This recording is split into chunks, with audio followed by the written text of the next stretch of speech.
Hello students, आइए देखते हैं चैप्टर 1 की 10वीं हेडिंग स्टोइकियोमेट्री और स्टोइकियोमेट्रिक परिकलन के बारे में। स्टोइकियोमेट्री क्या होता है और स्टोइकियोमेट्री की गणना कैसे करते हैं, इसको हम लोग समझा जाए। स्टोइकियोमेट्री शब्द दो ग्रीक शब्दों स्टोइकियोन, ठीक है, और मेट्रोन से बना है। स्टोइकियोमेट्री शब्द जो है वह दो ग्रीक शब्दों से बना है, स्टोइकियोन और मेट्रोन से। स्टोइकियोन जिसका अर्थ होता है तत्व, स्टोइकियोन का अर्थ क्या है? तत्व। और मेट्रोन का अर्थ होता है मापना, ठीक है। तो स्टोइकियोमेट्री शब्द दो ग्रीक शब्दों स्टोइकियोन जिसका अर्थ है तत्व और मेट्रोन जिसका अर्थ है मापना से मिलकर बना है। अतः स्टोइकियोमेट्री के अंतर्गत रासायनिक अभिक्रिया में अभिक्रियकों और उत्पादों के द्रव्यमानों का परिकलन आता है, ठीक है। तो आप देख रहे हैं स्टोइकियोमेट्री के अंतर्गत जो है रासायनिक अभिक्रिया में अभिकारकों और उत्पादों के द्रव्यमानों का गणना आता है, परिकलन आता है, या फिर कभी कभी आयतन का परिकलन आता है स्टोइकियोमेट्री में। तो स्टोइकियोमेट्री शब्द दो ग्रीक शब्दों स्टोइकियोन और मेट्रोन से बना है। स्टोइकियोन का अर्थ तत्व होता है और मेट्रोन का अर्थ होता है मापना या गणना करना। अतः स्टोइकियोमेट्री के अंतर्गत रासायनिक अभिक्रियाओं में अभिक्रियकों और उत्पादों के द्रव्यमानों का परिकलन करना है या कभी कभी आयतन का परिकलन करना है। यह समझने से पहले कि किसी रासायनिक अभिक्रिया में, ठीक है, किसी अभिक्रिया की कितनी मात्रा की आवश्यकता होगी या कितना उत्पाद बनेगा, ठीक है, यह समझने से पहले कि किसी रासायनिक अभिक्रिया में किसी अभिक्रियक की कितनी मात्रा की आवश्यकता होगी या कितना उत्पाद बनेगा, यह जान लें कि किसी दी गई रासायनिक अभिक्रिया के संतुलित रासायनिक समीकरण से क्या जानकारी प्राप्त होती है, ठीक है। तो आप देख रहे हैं कि किसी भी रासायनिक अभिक्रिया में, ठीक है, अभिक्रिया में कितना अभिकारक यूज होगा, कितना उत्पाद बनेगा, यह सब जानने से पहले जो है आपको रासायनिक अभिक्रिया के संतुलित रासायनिक समीकरण की जानकारी होनी चाहिए, ठीक है। तो यह समझने से पहले कि किसी रासायनिक अभिक्रिया में किसी अभिक्रियक की कितनी मात्रा की आवश्यकता होगी या कितना उत्पाद प्राप्त होगा, उससे पहले यह जान लें कि किसी दी गई रासायनिक अभिक्रिया के संतुलित रासायनिक समीकरण से क्या जानकारी प्राप्त होती है, ठीक है। तो संतुलित रासायनिक समीकरण से हमें क्या जानकारी प्राप्त होती है, पहले हम इस पर विचार करेंगे, ठीक है। आइए मेथेन के दहन पर विचार करें, ठीक है। तो यहाँ पे आपको पहले मेथेन के दहन पर विचार करना है। इस अभिक्रिया के लिए संतुलित समीकरण निम्न है। मेथेन जो ऑक्सीजन की उपस्थिति में जलता है, कार्बन डाइऑक्साइड और जल बनता है। इसका संतुलित समीकरण आप देखें CH4 gas plus 2O2 gas arrow CO2 gas plus 2H2O gas. यह मेथेन के दहन का संतुलित समीकरण है, इसको आप समझें। यहाँ पर आप देख रहे हैं कि मेथेन जो है गैस के रूप में, ऑक्सीजन गैस के रूप में है। मेथेन और ऑक्सीजन यहाँ पे अभिकारक हैं, अभिक्रियक या अभिकारक इनको कहा जाता है, और उत्पाद के रूप में कार्बन डाइऑक्साइड और जल बन रहा है, और दोनों गैस फॉर्म में है। कार्बन डाइऑक्साइड गैस रूप में है और यह जो है H2O जो है जलवाष्प रूप में है, भाप के रूप में है, ठीक है। तो यहाँ मेथेन और डाइऑक्सीजन को अभिक्रियक या अभिकारक कहा जाता है और कार्बन डाइऑक्साइड तथा जल को उत्पाद कहते हैं। ध्यान दीजिए कि उपरोक्त अभिक्रिया में सभी अभिक्रियक और उत्पाद गैस हैं। सभी अभिकारक और उत्पाद किस रूप में हैं? गैस हैं। और इसे उनके सूत्रों के बाद कोष्टक में G अक्षर लिखकर व्यक्त किया जाता है। तो गैस को आप देखें G अक्षर लिखकर व्यक्त किया गया है। इसी प्रकार अगर ठोस है, द्रव है, तो ठोस के लिए आप S लिखते हैं, सॉलिड लिखते हैं, और अगर आपका तरल है, लिक्विड है, तो L लिखेंगे, और जल में घुला है तो AQ लिखते हैं, ठीक है। आगे देखते हैं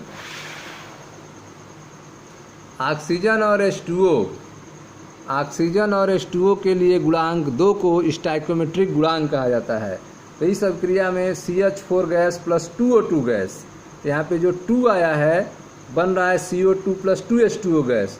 तो ऑक्सीजन के सामने जो 2 लिखा हुआ है, H2O के सामने जो 2 लिखा है, इसे स्टोइकियोमेट्रिक गुणांक कहा जाता है।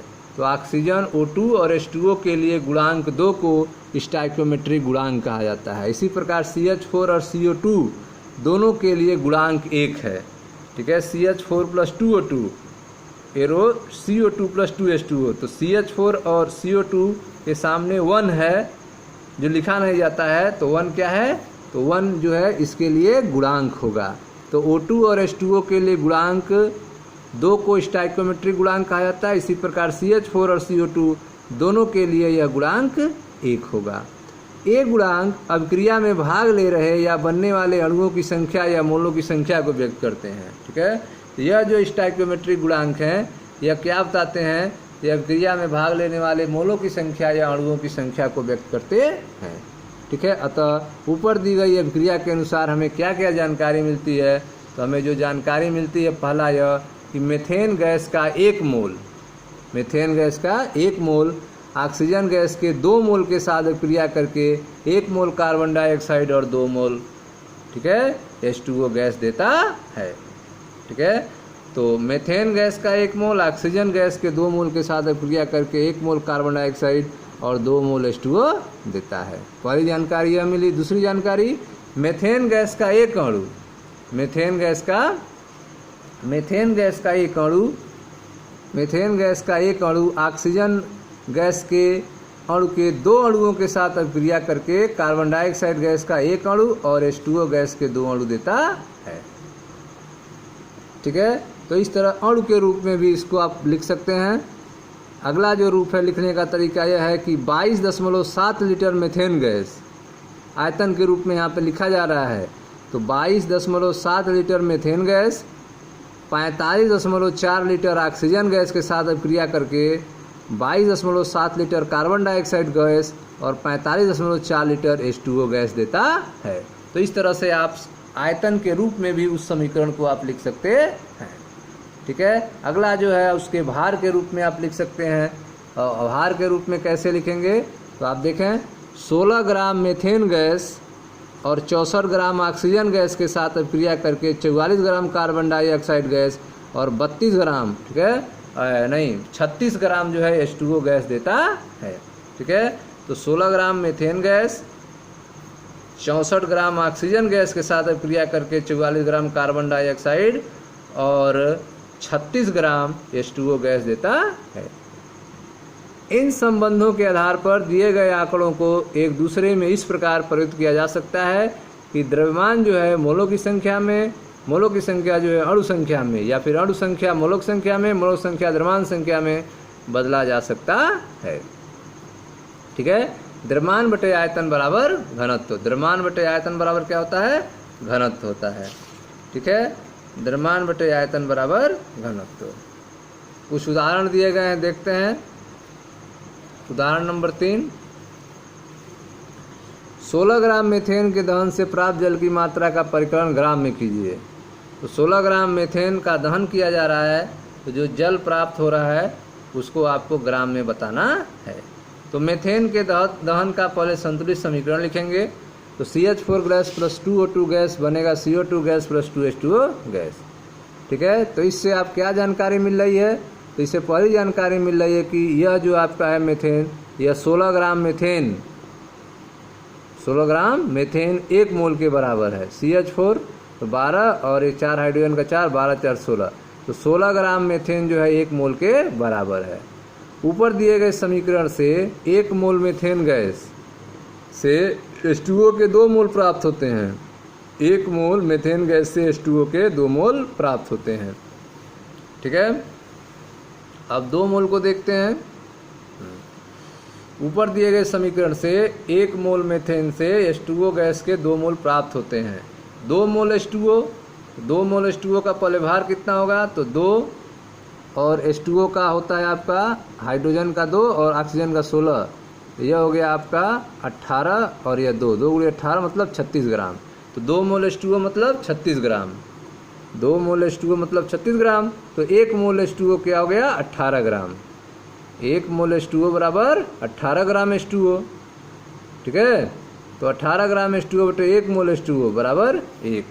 अतः 2 मोल H2O, तो 2 मोल H2O गुणे 18 ग्राम H2O बटे 1 मोल H2O बराबर 2 × 18 ग्राम H2O मतलब 36 ग्राम H2O। ठीक है, तो 2 मोल H2O कितना हो जाएगा? 36 ग्राम H2O। तो 16 ग्राम मीथेन के दहन पे प्राप्त जल की मात्रा का ग्राम में कितना होगा? 36 ग्राम होगा। 2 मोल H2O कितना आएगा? 36 ग्राम आएगा H2O। ठीक है, तो 16 ग्राम मीथेन के दहन से प्राप्त जल की मात्रा का परिकलन ग्राम में कितना आएगा? 36 ग्राम H2O आएगा। अगला देखते हैं। अगला सवाल है आपका, मीथेन के कितने मोलों को दहन से 22 ग्राम कार्बन डाइऑक्साइड गैस प्राप्त की जाती है? ठीक है, मीथेन के कितने मोल के दहन से 22 ग्राम कार्बन डाइऑक्साइड गैस प्राप्त की जाती है? तो देखिए ध्यान से, रासायनिक समीकरण के अनुसार methane gas plus oxygen gas बनेगा carbon dioxide gas plus H2O gas. तो 16 ग्राम मीथेन गैस से 44 ग्राम कार्बन डाइऑक्साइड प्राप्त होता है। ठीक है, 16 ग्राम मीथेन गैस से 44 ग्राम कार्बन डाइऑक्साइड गैस प्राप्त होता है, क्योंकि 1 मोल मीथेन गैस से 1 मोल कार्बन डाइऑक्साइड गैस प्राप्त होगा। कार्बन डाइऑक्साइड गैस के मोलों की संख्या बराबर कार्बन डाइऑक्साइड गैस के मोलों की संख्या बराबर, तो 22 ग्राम कार्बन डाइऑक्साइड गुणे 1 मोल कार्बन डाइऑक्साइड बटे 44 ग्राम कार्बन डाइऑक्साइड बराबर 0.5 mole carbon dioxide. Carbon dioxide के मोलों की संख्या बराबर भार बटे अणुभार। तो भार कितना है? 22 ग्राम कार्बन डाइऑक्साइड, अणुभार कितना है? 44 ग्राम कार्बन डाइऑक्साइड। ठीक है, तो यह कट के क्या हो जाएगा? 1/2 मतलब 0.5 मोल कार्बन डाइऑक्साइड। तो कार्बन डाइऑक्साइड के मोलों की संख्या कितनी हो गई? 0.5 मोल कार्बन डाइऑक्साइड। अतः 0.5 मोल मीथेन के दहन से 0.5 मोल कार्बन डाइऑक्साइड प्राप्त होगा, या 0.5 मोल मीथेन से 22 ग्राम कार्बन डाइऑक्साइड प्राप्त होगा। ठीक है स्टूडेंट्स, थैंक यू।